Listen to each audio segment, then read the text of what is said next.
And we're back, episode 2. Just let us continue where we just stopped last time. And yeah, last time we were just facing off these bandits together with the leader Zugu. And we're going to attack with Zane so he can impress the lady. He's attacking with an Iron Lance. Iron Lance against axes. I'm not so sure if that's the best idea you could actually come up with, but nope.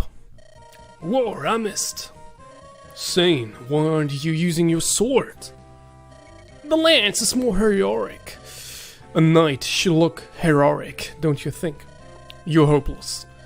If you don't take fighting more seriously, you're going to find yourself on the end of a blade. Truth be told, I forgot to buy a sword. That's so classic Zane. I really do hope we get him in Fire Emblem Heroes. He's one of the cavalry units that are heavily missing in this game. Don't be so mad, I'll be fine with lance. I'm that good. I prefer to rely on your skill, not your empty bragging. Bam! There you go. There you go. Take more Spear Blade and use it to attack next time. Are you sure? No thanks, Kent. You're almost more trouble than you're worth. Only almost. So now he has an iron sword, and next time he can attack with the weapon advantage. Allow me to make up for my companion's blunder. I am at your command. So now they're explaining about the weapon triangle. Yep, there you have everything you need to know. I already explained that, and blah blah blah blah blah blah. So, Kent, what can he do? Of course, he's attacking with a sword, so stats are much better. 100 hit chance, 9 damage, and 420 HP bandit, which is pretty good, and the chance of the miss, yep. But those are all calculated in, as this is pretty much scripted. Yeah, deliver the final blow now. I must be next to the enemy. 2 times 8, that's 16 damage, and we should be hitting with 100 hit chance. Compared to the 16, those bandits, they never learned the lesson. They've been just like killed since 1990 or something like that. I'm not even sure when the first Fire Emblem game came out. Do you guys know? Shall give me another chance. Okay, he's getting the second chance. So guys, what are you doing for New Year's or New Year's Eve, better said? Because I'm recording this on the 29th, and yeah, so the year almost ended, and for me, I'm just going to visit a friend of mine. He just recently bought a house, and we're going to stay at his place, having something to eat, maybe playing 1 or 2 games of Mario Party on Switch. Just, yeah, I got this game recently, and it's a lot of fun, especially if you play together with your siblings or friends. I highly consider doing that. Yes, I am. I'm sorry if I'm not keeping up with the text right now, but the text is really janky. They just always talking about how they miss, and now they're explaining terrain, like forests are just giving better coverage than plains, and I believe that mountains have even better coverage, so the hit chance of the enemy will just drop drastically depending on the terrain you're standing in.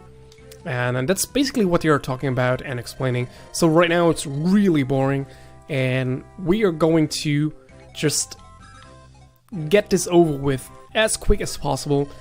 Let's use my sword to attack. So Kent is attacking, he's standing in the forest, and yep, he has about a hit chance now.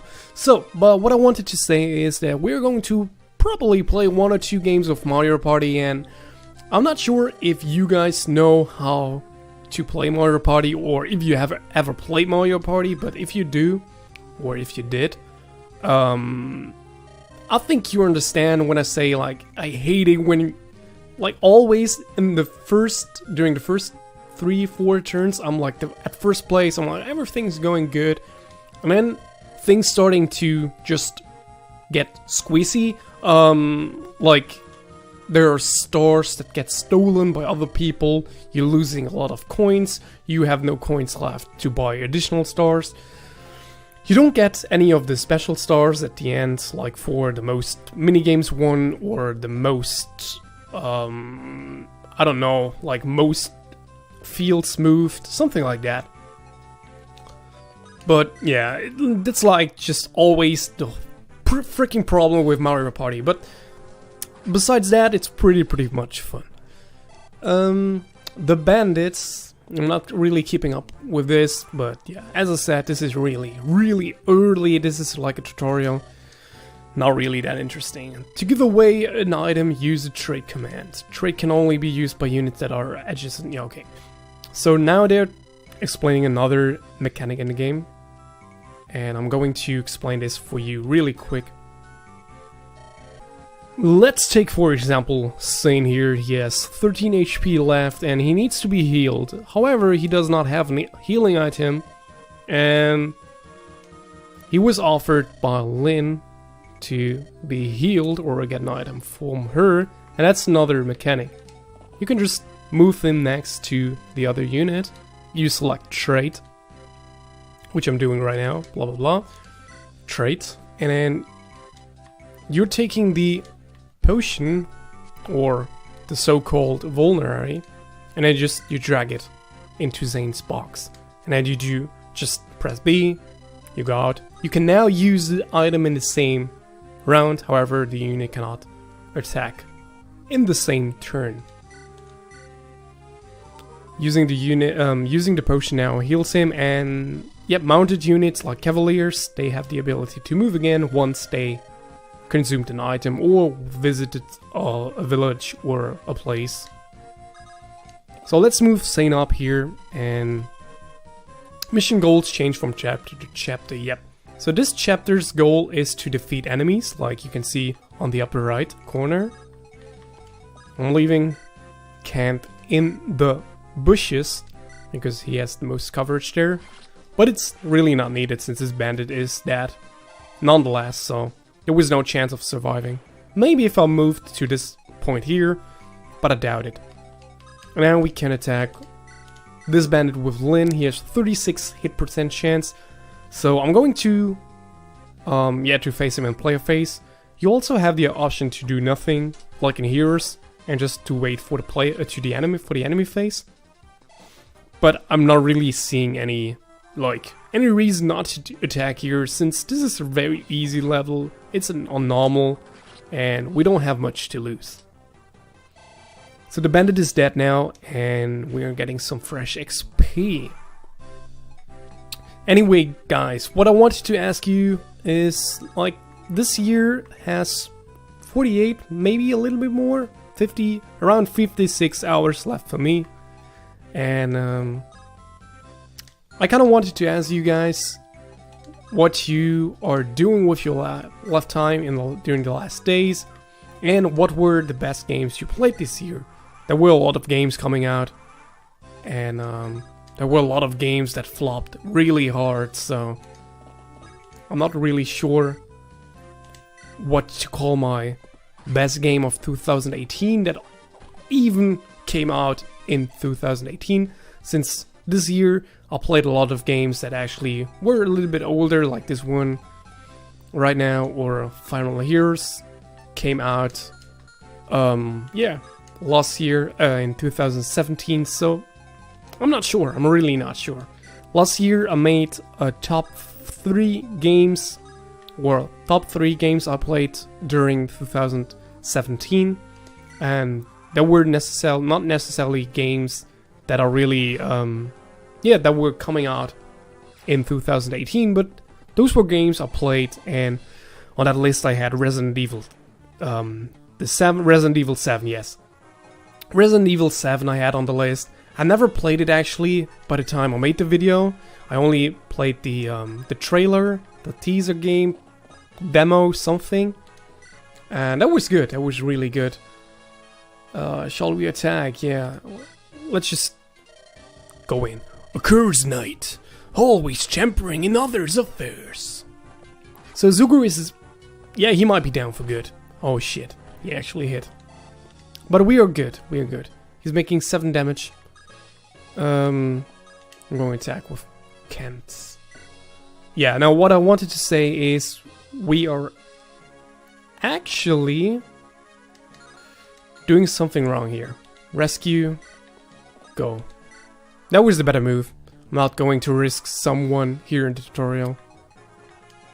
Drop. There you go. There you go.